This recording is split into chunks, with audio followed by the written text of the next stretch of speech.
All right, it is the first and official episode of the interview series. The last three have been pilots. This is the real thing.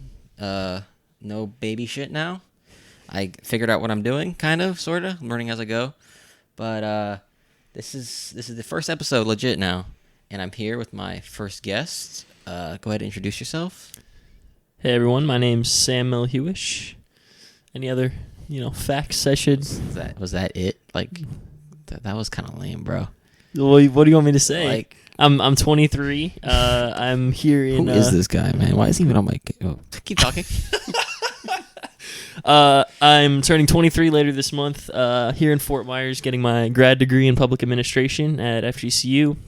Met Angel through working at Regal. Gang. A little less than a year ago.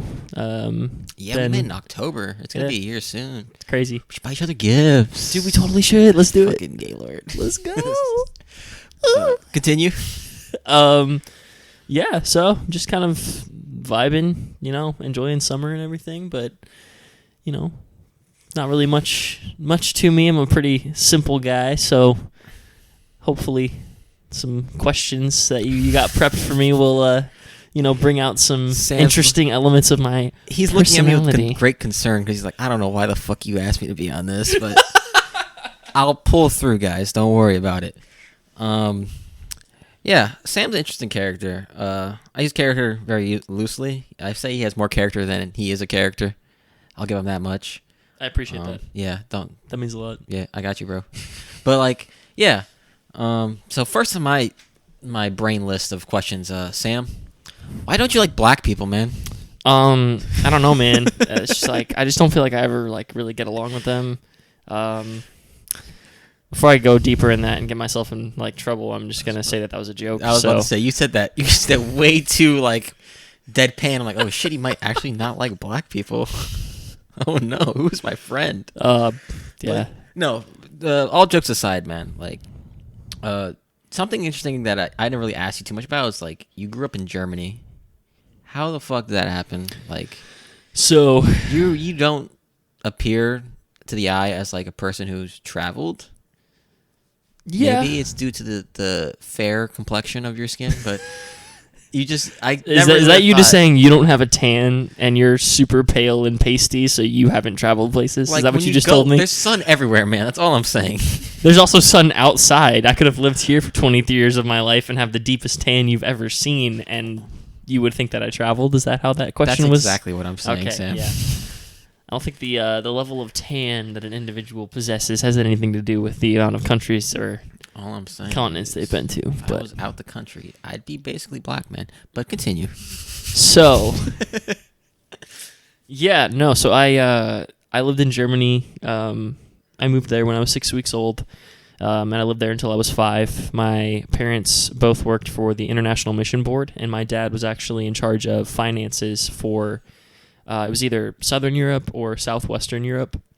So basically the International Mission Board is just a company that sends missionaries out to do mission work with churches and a bunch of different stuff in that region of Europe. And so he essentially oversaw the financial aspect of all of that. And so he was in charge of making sure that each branch, each division of his portion of the organization was funded, making sure that people weren't being overfunded, underfunded. Everyone had exactly what they needed to operate. Right. So because of that, I actually lived in northern Germany for 5 years. So like I said, I moved there when I was 6 weeks old, so I don't really remember a lot of it, which is why I want to go back someday to the same city, the same town where I grew up, and just kind of, see it. I got an uncle out there. So, yeah, you were telling me about that the other day. I thought he was gay at first. The flamboyancy you were telling me about. I learned he was just European. That's just the thing. Because he walked in, he had a purse, and I'm like, oh, he's carrying his wife's purse. And then his wife walked in with her purse, and I'm like, so that's yours. That's how we're doing this. And his purse was better than hers. It was crazy. It was like, that's how things work. I got here balling. But the only unfortunate thing about living in Germany when you're that young is that you don't remember anything. So I feel you on that. I don't remember. My parents are like, oh, don't you remember when we went to Rome when we were and I was like, okay, think about that. What year did we go to Rome? And they were like, oh, we probably went 99, 2000. And I was like, okay, so I'm supposed to remember our trip to Rome when I was 3. Yeah. That's not how that works. So I was like, That's why everyone says like, "Oh, you grew up in Europe. That must have been so cool." And I was like, honestly, I remember. If I'm just being completely honest, I remember our house, which was a townhouse, like up on a hill. Right. And then I remember two like images in my head. Like if I were to like paint the image of the memory, I only remember two specific memories in my entire 5 years in Europe outside of the house where I grew up. Really? And like other than like my school and the local market and stuff where we were all the time, like of actually traveling throughout Europe, like I remember like two images, and one of them I was 4, and there's a good family friend of ours, and it was me and one of my friends from that family literally like chasing pigeons in the square at in a town in Switzerland. Is that what Europeans do? Yeah, dude. They chase pigeons? They chase pigeons. Yo, we're gonna get so lit when we go to Europe. Dude, I was 4, man. Come on, you gotta give me a break with that. But yeah. That sounds crazy, because, like, I've never been out of, like, I say I've never been out of Florida. I mean, I've been out of Florida, but I've basically been born and raised, right, Broward, lived in Alabama, Birmingham for a bit, and other than that, that's pretty much my whole life. So I always find people who, like, travel or been out anywhere. Yeah. Just hella interesting. You also been to fucking Israel. Yes. I've been to, so outside of actually living there, my parents continued to work for the International Mission Board when they moved back to the States, because actually I moved down here recently, but I lived here in Broward County when I was between the ages of 5 and 10. My dad worked in Hollywood, and we lived in both Pembroke Pines and Cooper City. So I actually was relatively familiar with the area. But we had this thing called mission meeting every year where basically the families would go to a city or a resort in somewhere in the Caribbean. So we went to Costa Rica twice. We went to I didn't know this. The Dominican Republic once. And basically it was a vacation for the kids, but it was like work related for the adults. So the adults were like actually discussing like business strategies and everything all week. But the kids basically got to go to like the pools and like the soccer fields and stuff, and like actually just screw around and play. Children were playing in the sandbox. The adults are playing the next crusade. Yeah, exactly. Yeah. And so it was a lot of fun, and I actually have quite a few memories from those trips, and those trips were actually a lot of fun. And that was again between the ages of 5 and 10, so naturally I'm going to remember a little bit more. Right. But then outside of the country, since I was 10 years old, has actually only been, I think, twice, honestly. And that was one trip that I made to Canada that I really don't even count. I just crossed the border and went to like Toronto for a day, so I don't really even count that. And then a trip to London and Israel, which was my senior trip. Went to a Christian school, so we went to Israel for 10 to 13 days. And I was only even in London for one day because they had a scheduled layover so that we could see Buckingham and the London Eye and stuff like that. So a lot of my travel, I loved traveling when I was a kid, and every other flight that I've had since I was pretty much like 10 has been just domestic. That's crazy. To me, I still do, because I told you the other day, like I've never, I've been in a plane, but the first plane I ever was in was the one I jumped out of. Right, when you went skydiving. Yeah, so I've never like actually take a commercial flight anywhere. I find it so relaxing. Like people hate flying, and a lot of people who are like super uptight about travel planes and stuff find it so stressful. And like, oh my God, I hope they don't like screw up my luggage, and I hope they don't mess this up, and I hope they don't mess that up. You know what I mean? And like, I feel like that'd be fun. It's so much fun. Like the first one of the, I actually flew by myself for the first time when I was 14. And it was to visit family friends in Sacramento, and I was living in Vegas at the time, so it was like a 2-hour flight. But unless you're 16, like there are certain precautions the airline has to take with like paperwork and stuff like that to make sure that you get to your location on time if you're traveling by yourself. Right. Which is fun. That was fine. I remember the first time I ever flew by myself somewhere when I was just like considered like an adult. It was like one of the most relaxing experiences because it's just like you show up, my dad dropped me off at the airport, and then it's just like you check in, you go through security, you have all this stuff that you do, and I feel like it'd be a super chill experience. Yeah, it is, because like I just remember like I had my backpack, like I had my check bag, I check my bag, I go in, go through security, which once you've been doing it your entire life, it's a pretty easy, thing to get the hang of. And then I just got coffee, sat there, had my headphones in, was reading, and just had to make sure to like get on the flight, enjoy the flight, and the it's closest just thing I've had to that's like taking the train, the tri-rail. I love taking the tri-rail. When I was living with my mom, I'd visit my family in Broward, my dad, on the weekends. I'd go to the West Palm station. Mm-hmm. I just hop on the train, just ride out for like 2 hours. It was like super chill. Put your headphones in, like you said. Yeah. I think traveling is something definitely people should do more often. I'm trying to do it more often too. But before we go any further, you mentioned you went to a private school. Yes. And you were in private school for what, the entirety of your school time? How was that? Because like from going to even a private college, Yeah. this is technically your first like actual experience at a public, public and you're not university. really in the and- public. Right. You're I'm all online, and then COVID hit, and the closest thing I've had is really just being like, I live in student housing, Right. so it's technically off campus, Bro, but half it's people who live here aren't even students, to be yeah, honest. exactly. It's facts. It's crazy. So yeah, it was a different experience, and because obviously when you're a kid, most like 90% of the friends you make are either going to be from your school or from your neighborhood, Yeah.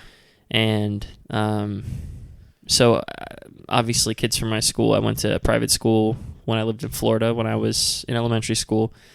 Went to a pathetically small private school in Reno. Mm-hmm. When I lived there for 3 years for middle school, and then I went to a private school in Vegas when I lived there for 4 years for high school. And then I attended Liberty University for my college and had a great experience, individual of the fact that the president of the school is an asshole. So anyone listening who thinks that anyone who attends Liberty agrees with everything that our president says, please, for the love of all of us, speaking for literally every Liberty student ever, don't believe people who tell you that, because that's just not true. Side note. What does he believe, that they're turning the frogs gay, bro?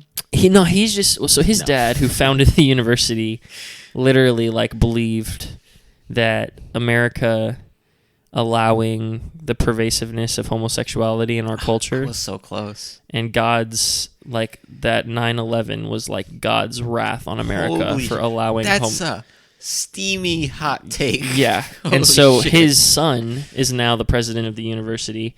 That is crazy. And he made a joke the other day because, everything with COVID has been going on. It's the gays' and fault.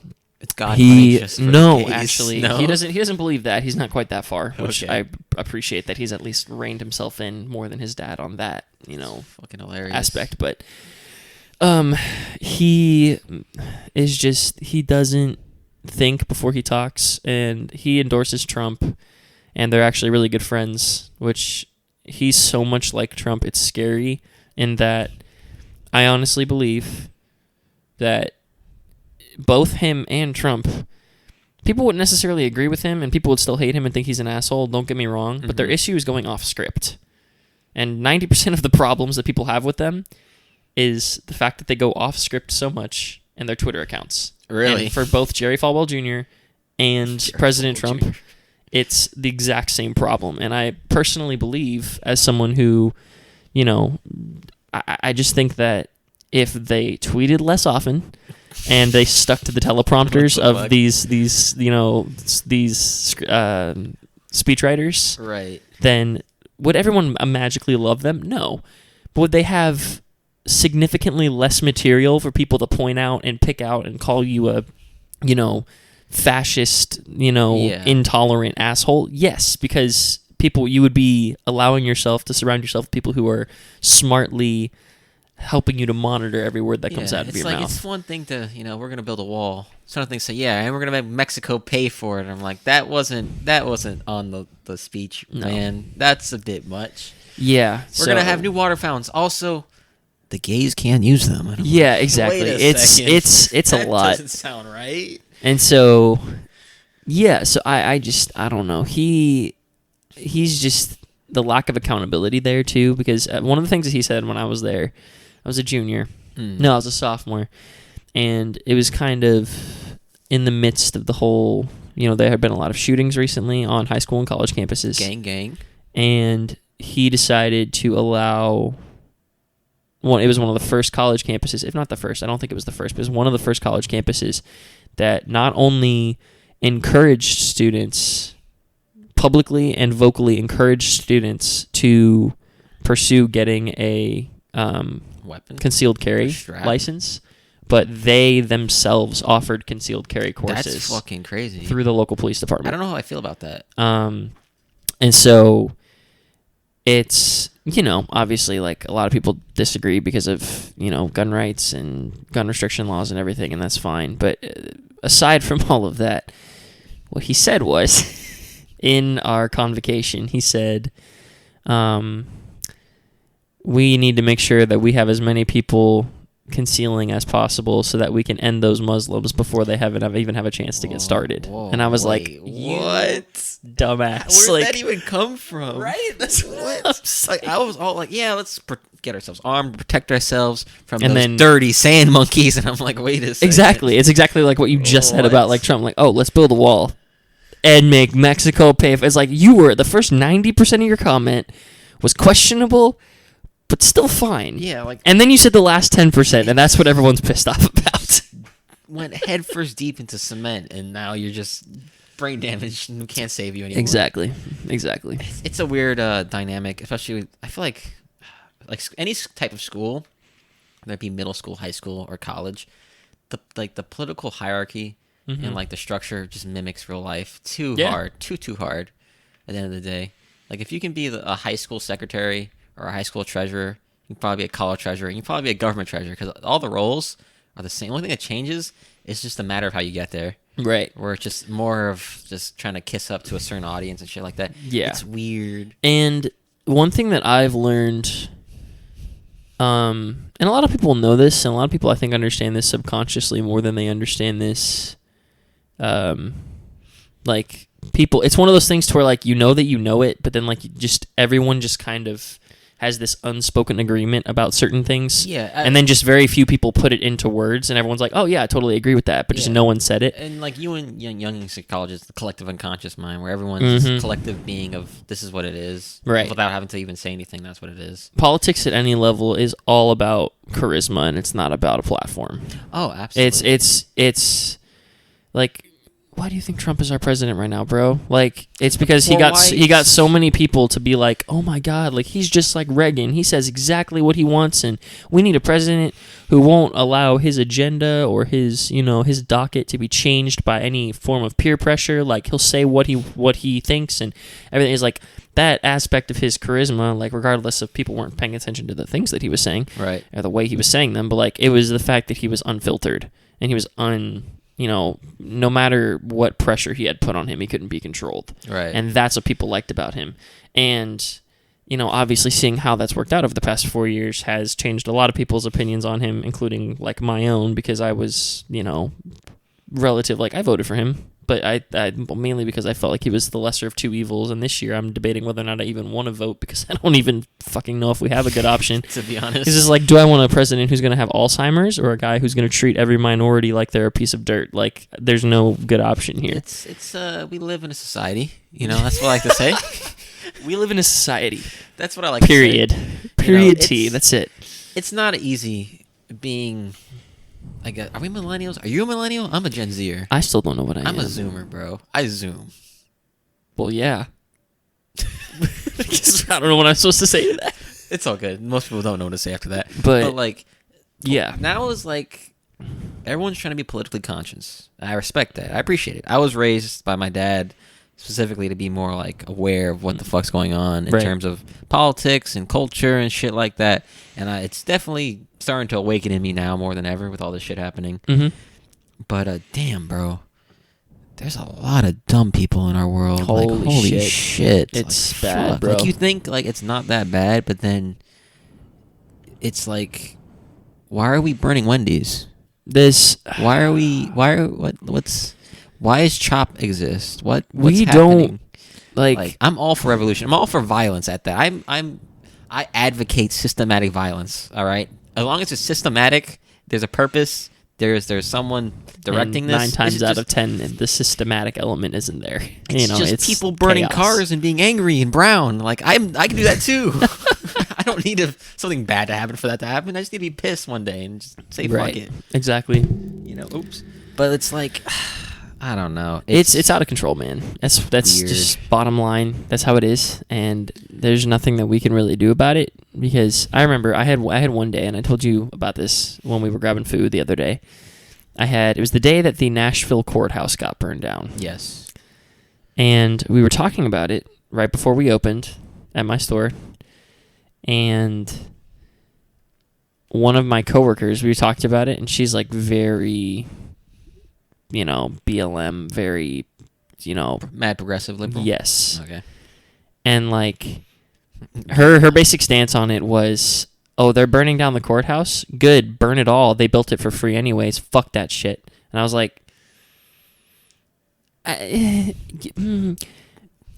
can see where but I see where you're coming the from, direction but is. do you want us to take a step back and maybe reconsider what you just said? Yeah. And it's like That's people get so passionate about stuff They're that like willing it's exactly to- what we just talked about. Like it's a slow like derailment of their their position, because it's like it's like, yeah, like we need to do this, and everyone's like, yeah, I totally agree.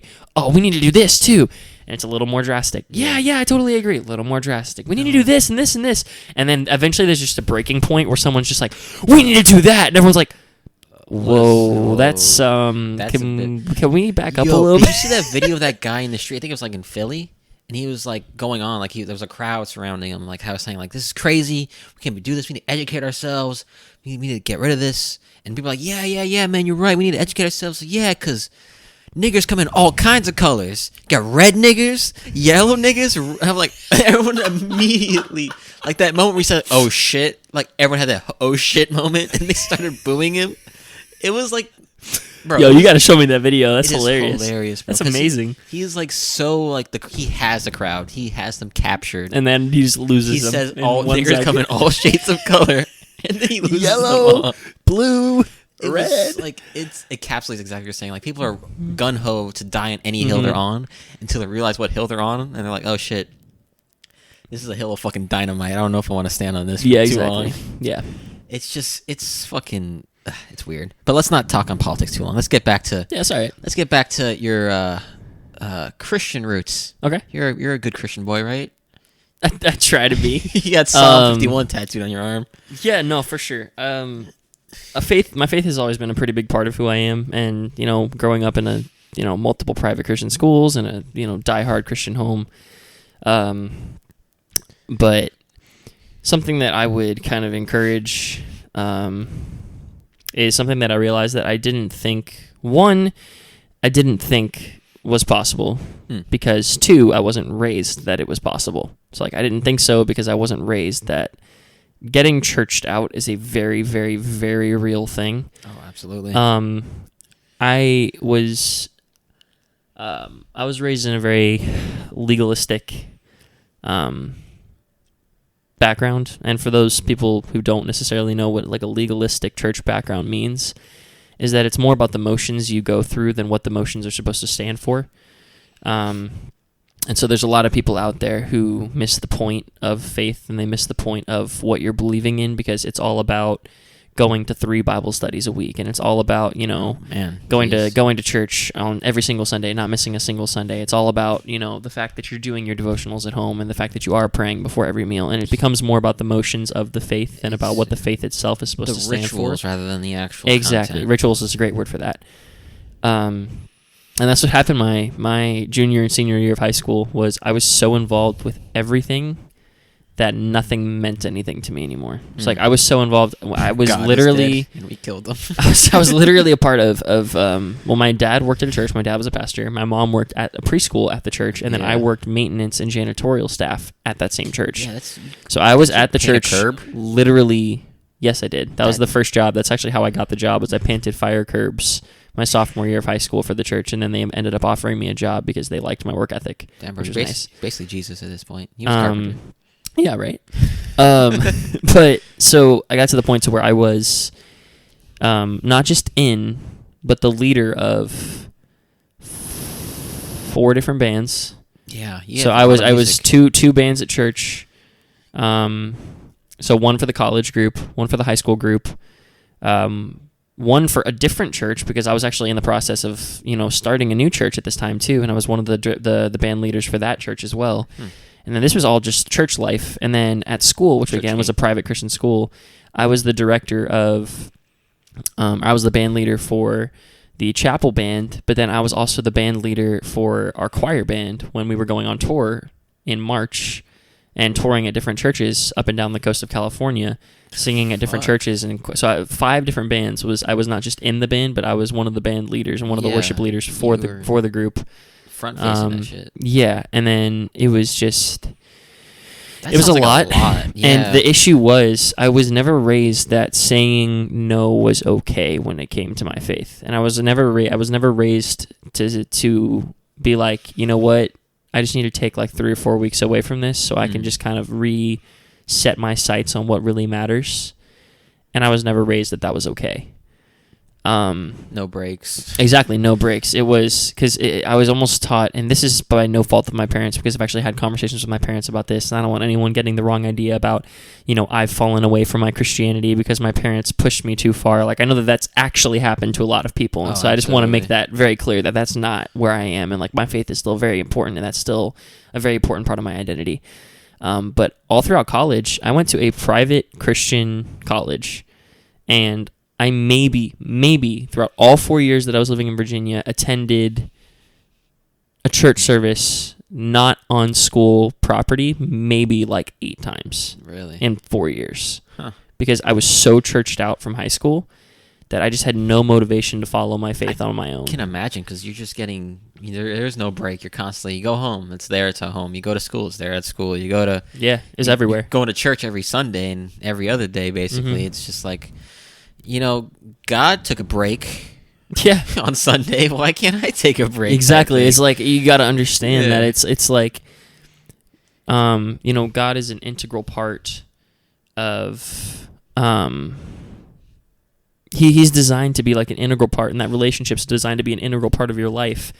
And yes, it's supposed to inform your decisions, and you're supposed to turn to him for these big life decisions about what am I supposed to do here? What am I supposed to do here? He's supposed to bring me peace. He's supposed to give me encouragement and motivation. But like at the same time, that's not all that there is out there. So it's like not, and then that's the issue that I have with my parents is the last couple of years, and this is still an issue with my mom if I'm being completely honest. I turn to her for advice. I make the mistake. I'll tell you why in a second. I make the mistake of turning to my mom for advice, and all she gives me is a Bible verse, and I'm sick of it.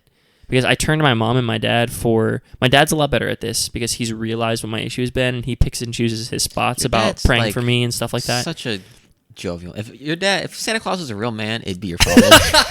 It'd be your dad. That's such a interesting way of placing it. If Santa was real, it would be your dad. I can see it. I see where you're coming from there. But like... My mom will... I'll ask for immediate life advice. Like, I don't need encouragement. I don't need motivation. I just need, hey, what do I need to do? Right.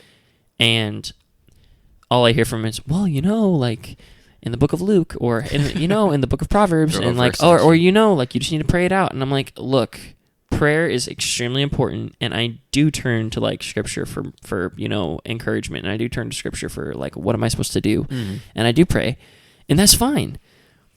But that doesn't mean like, while eventually that might guide my overall direction, like it's really hard to live your life just doing that and not turning to people and like friends and family and stuff for just advice that's just a very tangible no, not prayer. When I wake up tomorrow morning at 7:30, what do I need to do? How do I handle this conversation and this conflict with this person? How do I handle this issue at my job? And it's like it's the reality of life is starting to kick in. Exactly. A Bible verse can't teach you how to deal with exactly an annoying coworker or a bad relationship spike or whatever the fuck it is. And I feel like I've that's definitely kind of damaged my emotional relationship with my parents over the last couple of years, because that's the side of being super integrated in a church that not a lot of people see, is that like a lot of people see Christians and people who go to church all the time and like as these perfect examples of white America, you know what I mean? Is like the white picket fence. Yeah, exactly, the white picket fence, and mom and dad have never even dreamed of separating, and a brother and a sister and a nice house and a nice community and everything. And I've had all that, but it's like, and I'm not trying to say, again, because I know that I feel like I have to justify everything that I say, because everything that I can say, especially in 2020, can be taken the wrong way. Is like, Sam, you do realize you're a white Christian man.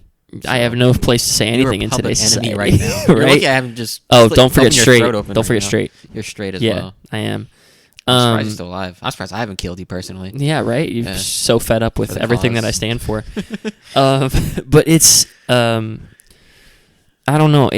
I'm not trying to say that my issues are as drastic or as problematic as some of the like especially the things you've been through, the things that a lot of my friends have been through. Like I'm not drawing a comparison because the things that I've experienced are nowhere near in comparison to anything that they have. Right. But as far as the personal struggles and the personal issues, it has created a little bit of like, a little bit more of a rift with my parents than I would have liked to experience because it's really hard growing up. Like I really appreciate that my parents are still there for me. Right. And I know that that's more than a lot of people can say, especially nowadays. But that doesn't mean it's not tough knowing that my parents are there, but knowing that they're also not there at the same time. You know what I mean? Because they're there, but I can't turn to them in the way that I want to be able to turn to them. We've had this conversation before. I was like, I told you, like, oh yeah, I call my dad for everything. And I told you the story, like how I found my dick didn't work, and I called my dad, and it was like, yeah, it happens. It's gonna keep happening. And I'm like, no. And you're like, I don't want to experience this. Yeah, and you said like I could never imagine talking to my dad about anything close to that. Yeah. Which is like in my head, it was like, how could you not? Because like for and me, like that's the thing is you've experienced a lot of things with your dad, and you've experienced hell. Like you've been through hell. God, yeah. Let's not make me cry now, Sam. All right. Yeah, no, but like you've been through a lot, but you still have like you've stuck out and you've endured that, and that's why every relationship with every parent is going to be completely different. You know what I mean? Like everything's going to be like you could go through that, and you could still call your dad up and talk about your dick problems, but then like. I've been through the things that I've been through with my parents, and like I don't feel like I can call and tell them about my everyday issues because I don't feel like they're going to give me the advice or handle it in the way that I need them to. Right. So that's why I got friends like you. That's why I got my girlfriend's incredible when it comes to that. When it comes to giving me just tangible advice of just like, hey babe, like I just really don't know how to handle this, and she's like, just step back, take a look at the situation, like let's look at it together. Like what do you need to do? And it's like I have a very few select amount of friends, that are like I can turn to for that. And that I can bounce ideas off of, and I can talk to when it comes to like the nitty gritty, like tangible aspects of my life. And it's hard to find people that you can actually call like. Now, the word friends is getting loose and loose. Yeah, absolutely. Where it's like, there's like a line between like being in a friendship with somebody and just knowing somebody, and then also having someone who is there for you. That's something that I know I've been having conversations with you about, like my friend group from the past 6 years of my life, and like figuring out that. I thought I had a higher quality friendship with all of them than I actually thought I did. But now that I moved down here to Florida and half of them are in Virginia and half of them are in Vegas and 99% of them don't even talk to me anymore. And I still have like 3 friends that ever reach out to me. And like realizing that that's how my life is now is extremely difficult. It's different when like, cause is this technically your first time like living by yourself on your own? Yeah. Same for me right now. And like, I don't know if you've started like, I started having this problem. Well, I had this problem when I first moved in. I was like, all right, what do I do now? Oh my God. I go to work, I come home, I'm off. And if like you're working, like, all right, I'm off now. I paid my rent. I guess I'll just sleep till I go to work tomorrow. Yeah, exactly. It's so hard to not go through the motions of that everyday life, and it's just so difficult. It's like weird because I was in the dorm room with one of my best friends, Thomas, and if I was ever bored, I was just like walking in this room like, hey, what's up, man? Let's watch anime or it's whatever the fuck. And then that'd be the day. Yeah. But then like, I don't got Thomas no more. You work full time. I work full time. So like, it's schedules hard to catch days. We're like on like we're on like a good, like, we usually hang out on our days off. Right. Because we're lucky enough to have one of our days off line up. And then we usually just like, okay, I know you got to work today from 2 to whenever, but like this morning, let's like, slide for like lunch or something. Yeah, no, they went to Cracker Barrel. Yeah, and that's the thing is like something I've noticed with like the friendship that we've had that we've been able to develop over the last like 9 months is like the reciprocity of effort. Yeah. And it's like the reciprocity of effort here has worked because you could very easily say, oh, it's my day off and I just want to fucking sit in bed and not do anything all day and just chill and not do anything. You know what I mean? And like, just be like, but no, it's like you feel like the friendship is enough to invest in that you don't mind getting up and going and doing something for 2.5, 3 hours on your day off. Because you care more about, putting the effort into that friendship than you do about, exerting the effort into, the issues that it might cause, or the problems that it might cause to exert the effort to make that, friendship keep working. Right. And so it's like I feel like a lot of my friends from Vegas and Virginia is just like, oh, he's not I lived with two of my best friends. I lived with, it was their parents, and then they were married, but they lived on a guest house on the property, and I lived in their parents' basement. And I paid rent every month, and it was a great environment. But I had the same exact situation.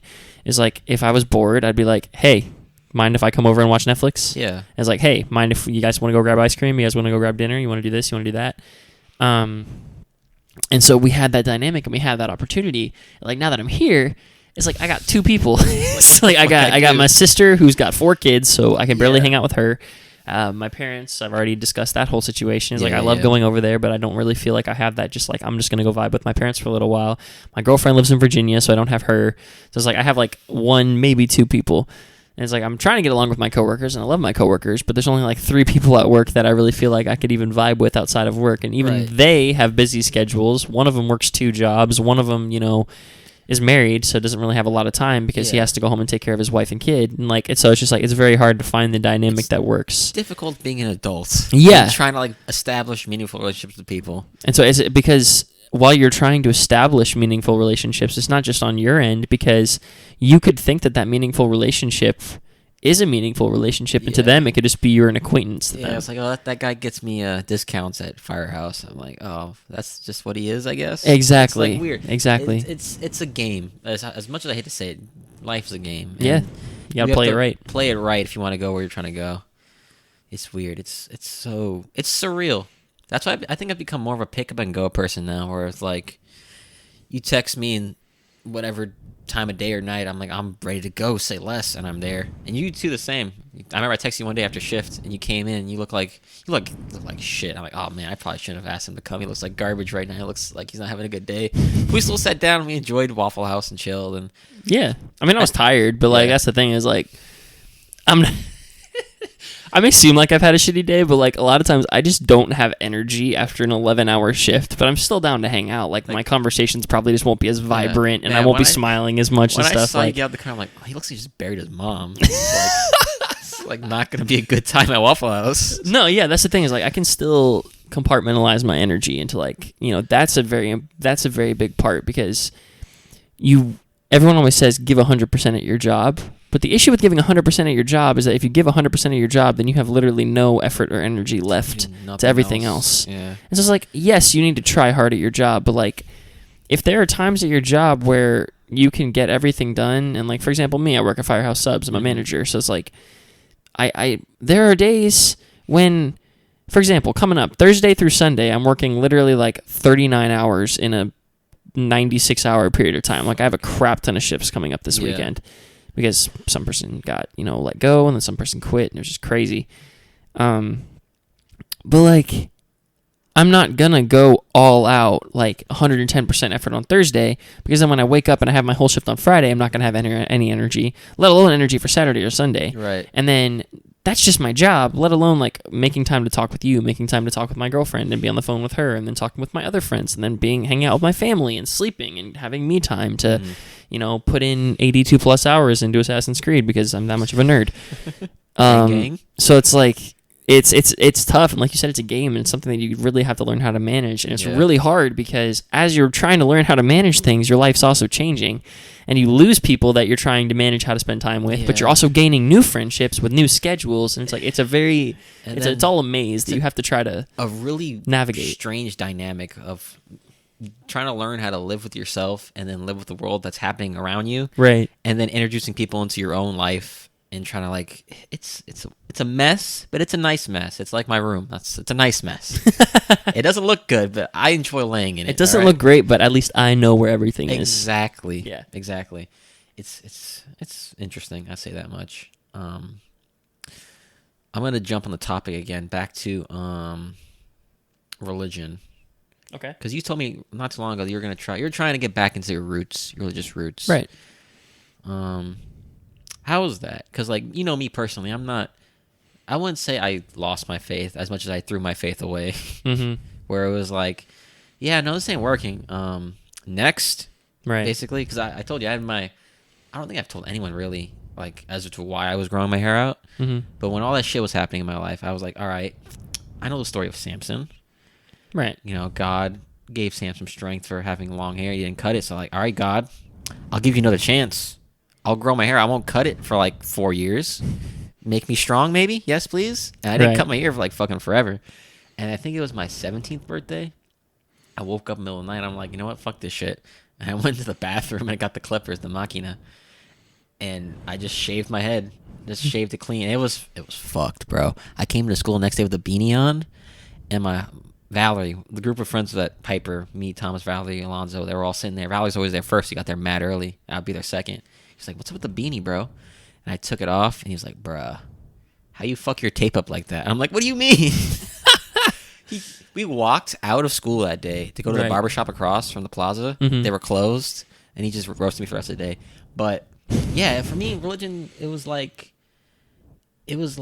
something that was always really big in my life, whether realized it or not. Like in Alabama, that was like, I guess, a promise time for like my family, where everything was going really well, everything was working out perfectly. Yeah, all the dumb shit was gone. Then we went back to Florida, and things kind of went hectic again. But for me, I always saw religion as like Islam, particularly. That's what I was born, not born Muslim, but I was raised Muslim, as a stepping stone in my identity. Whereas it gave me the foundation of how to think and how to approach things. Right. And then from there, I guess I'm branching off to like spirituality and like ancestral roots and shit like that. But yeah. For you, what is your faith for you mainly? So basically, what my faith is a lot of times people, again, I hate putting it this way, but a lot of times like the people like my parents are the ones who give people the wrong idea about what exactly Christianity is. Mm-hmm. And they think that it is about, Christianity is the religion that's not a religion. And that's how I like putting it, is that really people say that when people use the term religion, we actually, the Christians who have their heads in the right place and their minds in the right place kind of tense up and cringe a little bit, because at my old church, the one that I went to back in Vegas, before we started the new church called Liberate, the name, like the slogan of the church was actually relationships, not religion. Really? So that was actually the name of that's an interesting, like the motto of the church. And so basically what it is religion implies ritual. Religion implies, motions. Religion implies, being a better person because you're doing the same things over and over and over again. It's like occupation. Exactly. Than like it's you went to church. You went to church 50 out of the last 52 Sundays. You're a good Christian. Right. You read your Bible every day for the past 365 days. You're a good Christian. That's what, when I hear religion, that's what I think. I think of the motions of, Catholicism, to where it's like going to church and saying all the right words and repenting and doing all this type of stuff. And it's like, it's about the motions. And outside of that, you can live your life however the hell you want. It's just as long as you're in those four As walls. long as you're, and that's not, that doesn't make sense to me. And like, that doesn't just process well with me, because it's not about that. It's about, having the personal relationship with Christ, and you accept that aspect of your life. Right. It becomes a lifestyle. Exactly. When you're not within the walls of the church, when you're not around the people who, are the same type of people of you and like-minded are you, who are you then? Right. Because religion means that, because you did everything right when you were within the walls of your church or mosque, that basically showed that, you were a good person because you did your due diligence to God for the week. You put your part in. Exactly. Right. But like a relationship means that it's just like, who are you when no one's looking? Is it, a head thing, or is it a heart thing? Because you can have your head in the right place. And in college, when I would say that I was the furthest away from God, than I've ever been, when I was with the largest private Christian school in the world, was the most segregated from my faith that I've ever been in my entire life, which is insane to me, but it's true. Is like, I knew everything. I could pull up scripture verses for you. I could tell you things about the way Christianity worked. I could tell you all the answers. I was a prayer leader, which basically meant like we had like groups where you could basically gather to like, do devotionals and stuff. I was leading one of those groups, and I wasn't investing in my own. I was investing in the spiritual lives of the people around me, but not without your own. investing in my own. Right. And it was crazy, because like that was all a lie. Because something that we always said when I was a worship leader back in high school was, you can't lead someone to a God if you don't know the way to get to him yourself. Right. So it's like, you can't, if finding, your way. It's not like this, but more metaphorically speaking, like if finding your way to the throne room of God to like repent and, pray to him and ask for guidance is a maze, if you're not waking up every day trying to navigate that maze and how to get there yourself, then how are you going to try to guide other people to get there? Right. And so it's like, how are you going to try to help other people navigate that maze when you're not doing it? Exactly, when you're not doing it yourself. And so that's what I felt like my life was becoming my senior year of high school and all throughout college was, like, I felt like I was pretty much lying to everyone around me because I was making everyone think that I was this perfect Christian that was like in the Word every day and was doing stuff every day. Exactly. When in reality, I had completely fallen away from it and I wasn't doing anything on my own. And like, I wasn't investing in my own personal life, but I was lying to other people that I was investing in my own personal faith, and I had fallen away from it. And it's like, now I'm trying to get back into that by, now that COVID's hit, once churches start kind of meeting a little bit more often, and I'm trying to not have to work on the weekends as often, so maybe every other Saturday or every other Sunday I can go and, get involved in groups of, people who will encourage me to kind of, get back into things. But it's like, those motions aren't what matter. And like going to church every weekend and, doing your, what we call quiet times every morning in the weekend where you wake up and you pray and you read your Bible every morning. When you're doing those things, those don't define how quote unquote good of a Christian you are. Because if you have your head in the right place, there should be no such term as a good Christian. Because according to what the definition of a good Christian should be, no one is, because everyone screws up and everyone's like, no one's perfect. No one's perfect. And so it's like, once people kind of break free of what they think religion should be, is when I find a lot of people finding their way to, the Christian faith. And that's when I find a lot of people finding not, synthetic faith or fake faith, but real faith. And because it's like, they're sick of the motions. They're sick of going through the motions every day, and they're sick of people saying, oh, if you're doing your religion right, then you're doing all these motions. But people have it backwards because they think that going through all these motions will make you a better person, and going through all the motions will lead to you having a better relationship with God. But it's the opposite, because you're supposed to pursue him first, and then if you pursue him first, then that'll lead to you wanting to go to church more because you'll want to be around other believers. It'll lead to you wanting to pray more because you already have that relationship with God, so you want to talk with him more often. You want to be with him more often. You want to be in his word more often because, you know him and you know that he knows what's best for you. Yeah. And so it's like a lot of times when it comes to religion, people have like, I guess what you call like an empty marriage type relationship where it's like, yeah, I cook dinner not because I want to feed you, but just because I kind of have to feed you. And I paid the mortgage this month because it's kind of my house too, so if I don't pay it, I get kicked out. And it's not like I'm not doing this out of the care or generosity out of my heart. Like, I'm not doing this because I love what I'm doing. I'm doing this because it's kind of occupation.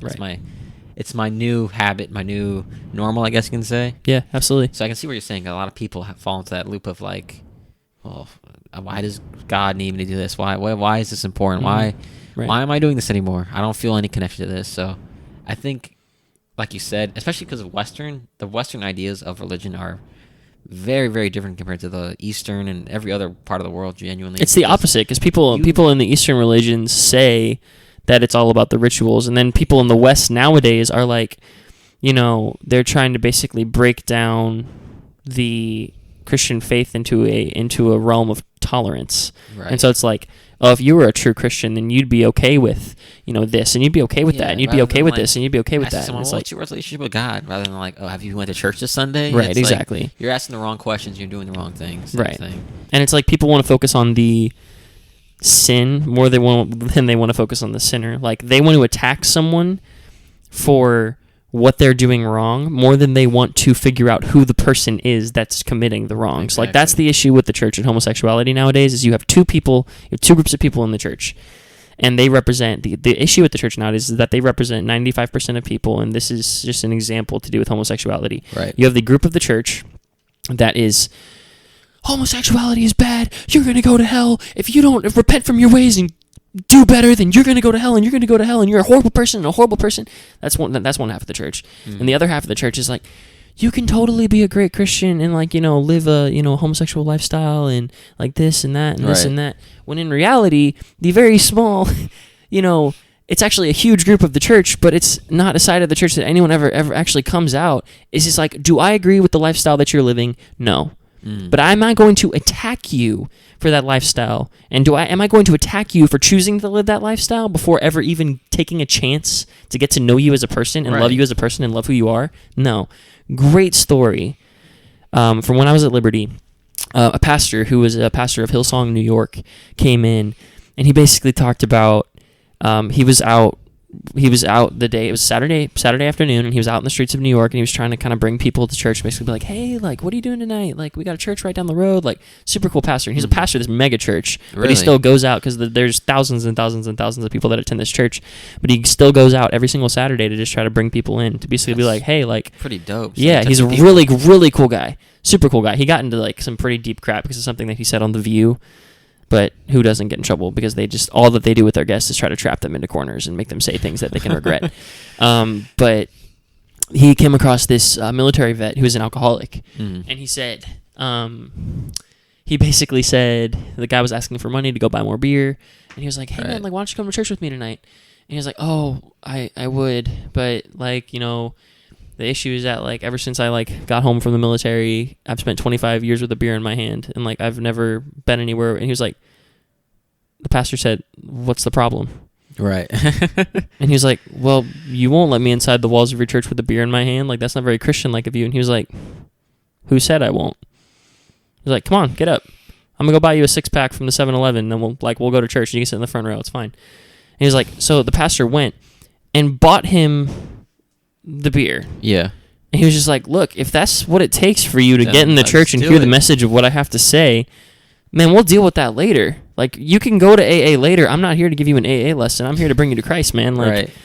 And so he's like, I know that he fed the alcoholism and stuff, and a lot of people don't necessarily agree with the way he did it, but it's the message about that is what matters the most, is the fact that he cared more about the person, and he cared more about getting the message across to the person than he did about fixing that person's problems. Right. Because the bottom line is you can't fix a person's problems that are spiritually based until you deal with the spirituality of the person. So, like, that's like trying to fix, that's like trying to, cure a disease without knowing what the disease is first. You got to diagnose the person before you can figure out how to handle it. Right. So, like, if you're a Christian who's actually trying to be like, look, Christ is the right answer, then why are you going to shoot shots at someone and basically be like, you're going to go to hell if you don't change your ways? Instead of trying to help that person. Instead of helping them and being like, you know what? I don't necessarily agree with the life that you're living, but, like, come with me, man. Like, hear what my pastor has to say. Hear what this person has to say. Like, maybe it'll, and then once they get to know that, then you can work with that person and basically be like, look, like, I know you've been living this lifestyle, but, like, there's a couple things that maybe, like, you could see that are kind of different and stuff like that. And, like, there's loving ways of handling it, and there's just a world, like, so filled with hate that, like, even Christians and people in the church want to try to inspire people through that hate. And, like, a relationship with Christ that's based on fear of going to hell isn't a true relationship with Christ. No, that's like being afraid of your teacher because you're going to fail. Exactly. Wanting to learn. Yeah, it's right. It's a mess. So one day we got to go to church together. I haven't been to church in a while. Yeah. I enjoy the vibe, though. I think they're opening back up. Like, you have to, it's weird because you have to, like, reserve tickets. And, like, it feels weird reserving tickets to go to church on a Sunday, but because of social distancing, like, that's what they're doing now. But we get a slide for sure. Another question I want to ask you is, how do you feel like this whole COVID, this COVID time period when it has affected you, with, like, the quarantine and, like, all the stuff that's happening on the side along with it, and just the whole massive current COVID time versus pre-COVID time? Man, I was in a weird spot because I had finally settled into my job before COVID hit. Right. And, like, I had finally settled into wanting to, like, go out and meet new people and get involved in new friend groups and kind of go to the bars on the weekends and, like, get to know some people by, like, watching hockey games and basketball games and stuff. Right. Going to church more often, getting more involved in my local church because I haven't really been involved since I've been down here. And, like, right when I had worked myself up to, you know what, I can make my work schedule work with my personal schedule, let's go. Like, I woke up and everything was shut down. And so, like, it hit me in a very very unfortunate time for me because, like, I had finally motivated myself to go out and live my best life, and then every way that it's possible for me to go out and live my best life is closed. Like, I'm going to get into the best shape of my life. Gyms are closed. I'm going to work on my faith with God and, like, really get involved in my church. Church is closed. I really want to go out and meet people by, like, watching sports. Sports are canceled. Bars are closed. Like, it's like everything is like, what am I supposed to do? You like, thought was going to happen. Yeah, it's like I was so confused because I was like, I just want to do things, but I don't know what I'm supposed to do at this point. So I feel you.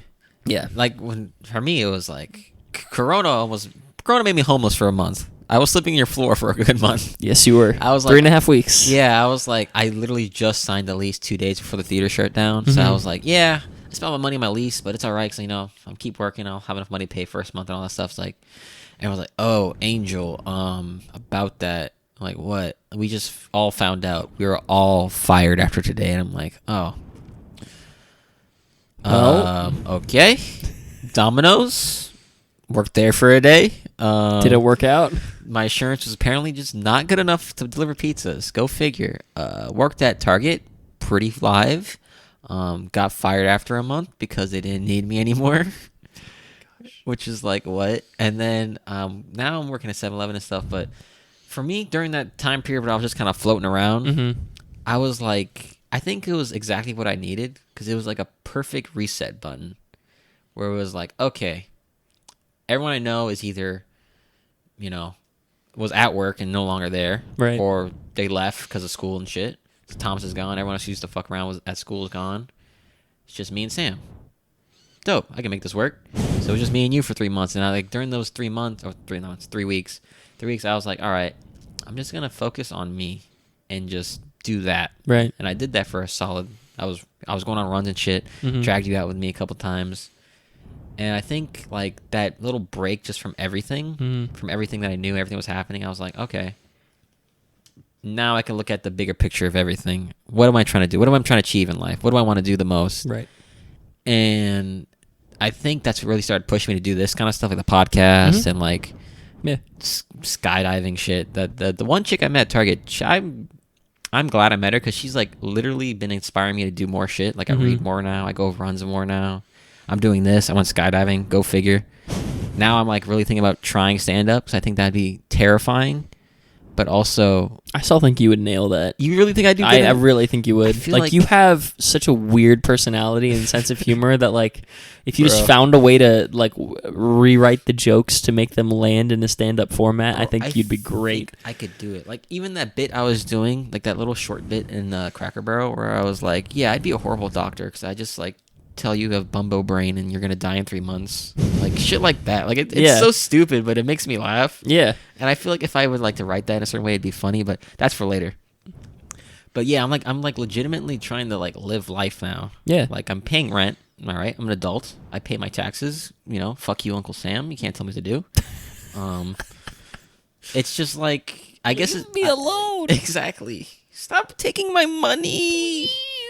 But like, yeah, I think I finally gotten to that phase of my life where I'm actually living life and I'm doing whatever the fuck. Like, oh, I woke up today. All right, what am I gonna do? Going to run? No, I'm gonna go. Well, now I'm gonna go get a new phone. Oh my gosh, that needs to happen.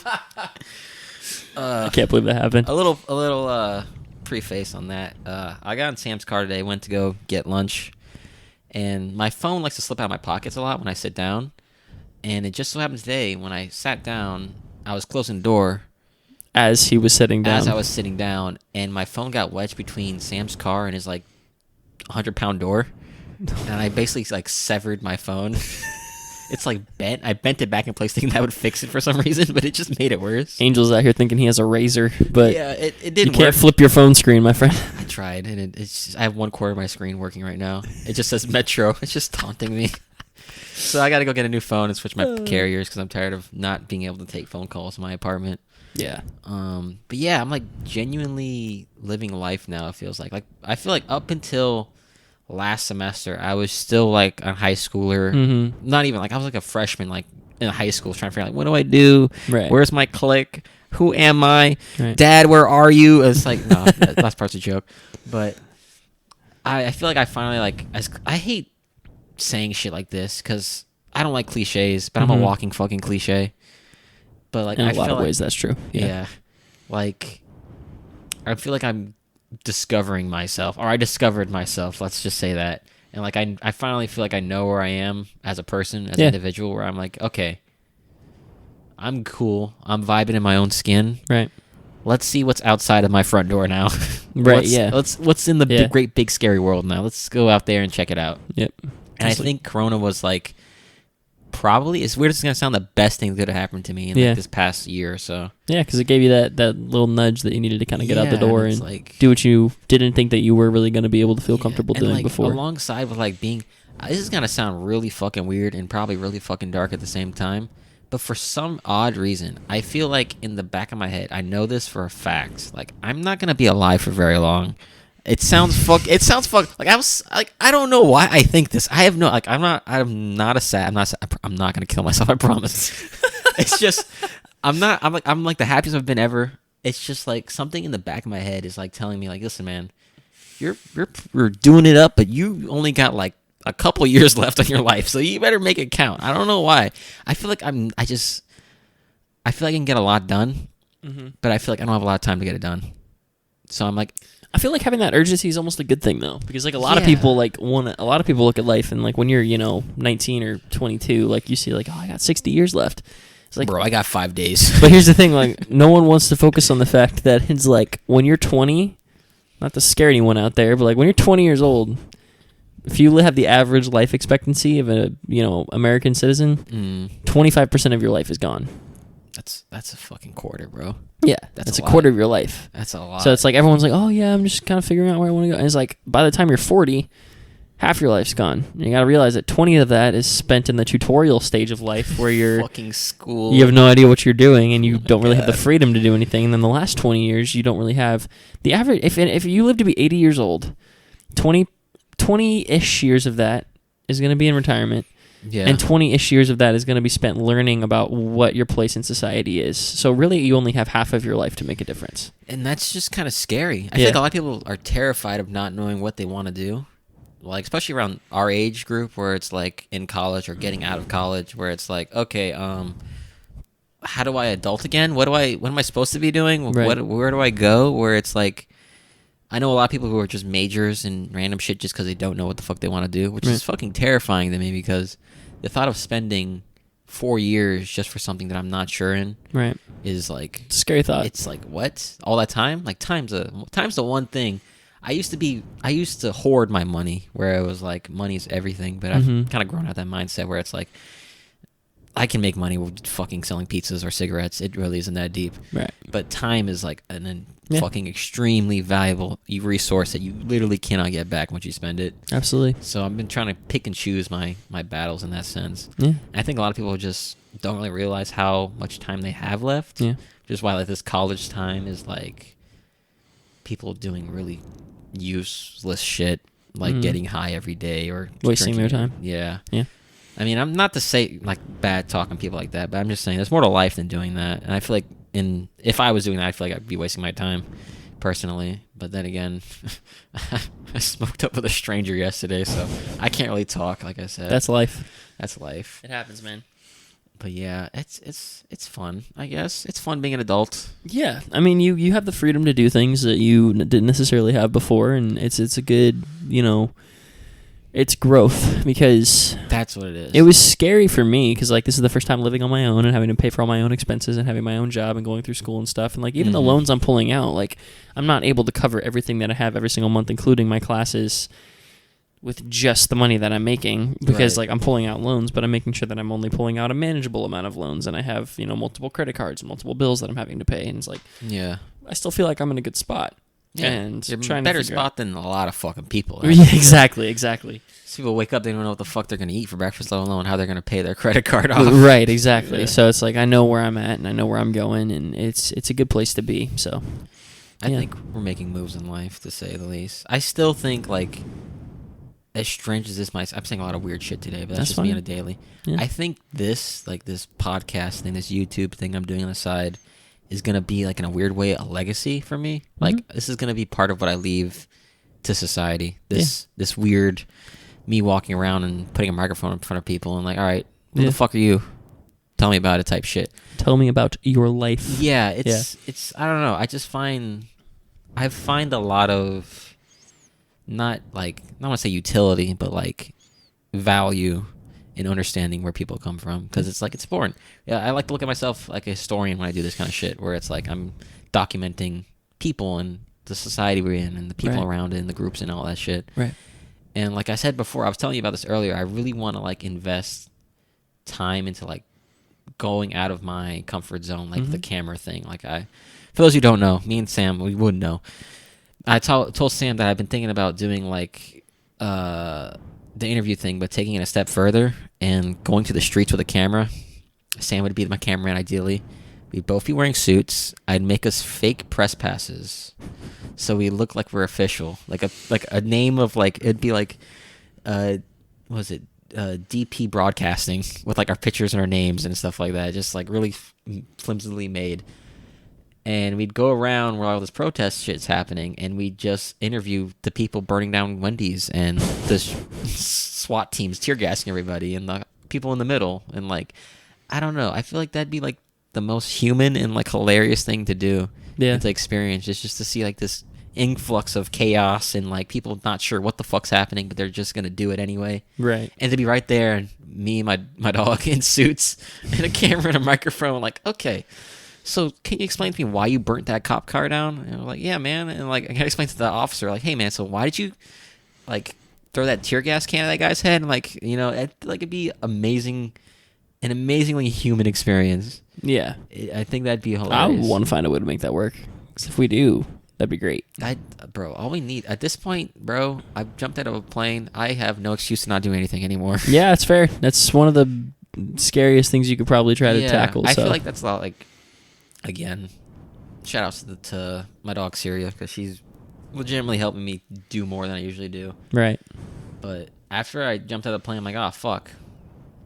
Now I have to do like shit that I've been putting off like forever, because like I have no excuse. I Right. literally have no excuse now. So like I was talking to you, a trip to Europe. I would love to take a trip to Europe. I want to go backpacking. I want to go, you know, cross country on a car ride, road trip Mhm. with the friends, and all this crazy different shit. I feel like now is the perfect time to do that. And now with my weird I'm gonna die soon mentality, it's gonna push me even further. Yeah. And I mean, that's what you got to do, man. You got to, you know, do the things that you're scared of so that you realize that they're not actually that scary. Right. And like once you put yourself past a certain point where you've kind of realized, well, now that I've done that, everyone has that kind of thing that makes them click to where it's like, well, now that I did that, what's really holding me back from doing all these other things that I've been so scared to do for the past Exactly. 4 or 5 years, you know? Exactly. So, And like for me, fear was a weird thing in my life. So I feel like fear drove everything that I did. And to elementary to middle school, I was a good student because I was afraid to get bad grades. I was afraid to get my dad angry at me. From late middle school to high school, I was afraid to do bad because I was afraid to disappoint my mom. Because I was supposed to be a smart kid, so I had to hold that reputation up. And then from I say my senior year to freshman year of college, I was afraid of failing my own regards and my own ideas of what I was trying to be and trying to do. right. And now I legitimately can't say I'm afraid of anything. Yeah. I can't. That's a see good place to be, anything man. That I'm like, oh fuck, I can't do that. But like, I don't know. What about you, man? Well, what's anything holding you back in your mind or like in particular? I've always been kind of scared of what people think of me. Right. Um, That's understandable, especially our society where it's all just like right. you get judged hard. And so I'm having to just kind of, you know, make sure that I'm doing the right things, but also looking out for myself, because I feel like way too often I allow my own happiness and mental health to slip because I'm focusing on the expectations of others rather than focusing Right. on healthy expectations that I set for myself. Because you're an overachiever by nature. Yeah, absolutely. Yeah. I just my senior year of high school, just running down a list of things that I did my senior year of high school. This isn't to brag about the things that I did in high school. This is literally just to show you how mentally, physically, and emotionally draining this 9 months of my life was. For 9 months, student body vice president, Yeah. National Honor Society vice president, the 5 bands I was talking about earlier. Like I was doing all of that. All I was helping to fronting plant that. the church. I was working 35 hours a week. I was trying to maintain a social life with a lot of the friends that I had, and I also ended up being high school valedictorian. Yeah. So, It's a and lot. I was the lead role, one of the 4 lead roles in our Same. Mary Poppins production You were a that theater year. kid, low key. Yeah, and I played Mr. Banks, which is a lot of lines and a lot of songs to learn and a lot of dance numbers and everything. Like it took a lot of time and a lot of effort, and like there was never a day of my life where I wasn't busy from 8 o'clock in the morning to pretty much 10 o'clock that night. And it was like Right. for 9 months of my life, that's how my life was. It was exhausting. It sounds like a lot. That's a lot for adults, let alone Right. you know, like basically a kid in high school. Yeah. So, I think that's why my freshman year of college I got fat and didn't do anything. It's because don't I was blame you, bro. overcompensating for how busy I was my senior year of high school. So I was just like, I'm just gonna sit around, play video games, get decent grades, and get fat. Yeah, I don't blame you. That's what I did. Burnout. Burnout is so real, and so many people want to just like, the I'll sleep when I'm dead mentality is just the most dangerous mentality you can have, because it's not about, getting the rest, and it's not about yourself, because if you're not careful, then that mentality of constantly working and constantly pushing yourselves means that nothing that you do is going to be meaningful enough, because you're spending so much time on everything that you're not spending enough time with any one thing.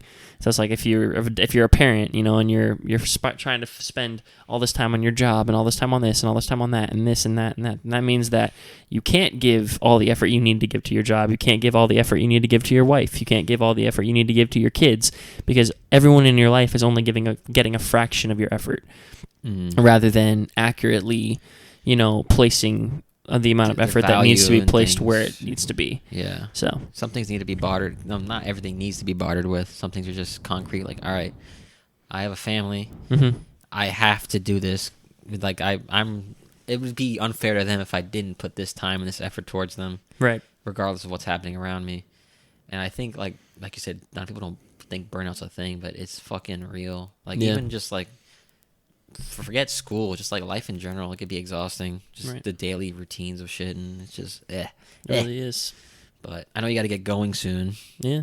Anything you want to shout out or say before we call it a close? Nah, just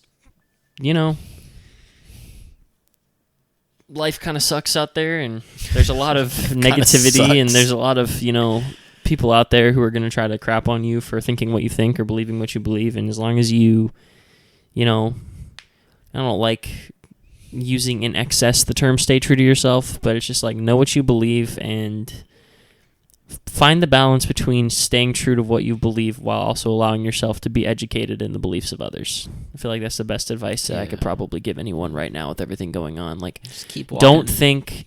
Stand by what you believe, but also never allow yourself to accept that you know all the answers, because you could study every day, every hour, every minute for the rest of your life, and you still wouldn't know everything. Exactly. Knowledge is a shoreless ocean, my friend. Absolutely. You can't learn everything, but yeah. I think that was a good session. First episode, bro. I would say so. Glad I could hop on. Thanks for having me, man. Of course, Good conversation. I'm expecting to see Film 50 sometime soon, so I can hop on there and give my film takes. Absolutely. Looking forward to that. Hopefully that eventually, your inspiration to action will take over in my life, not just yours. So let's see. All right, I'm just gonna date this episode. I should have done at the beginning. Today is July 1st, 2020, 3:50 p.m. Thank you all for listening.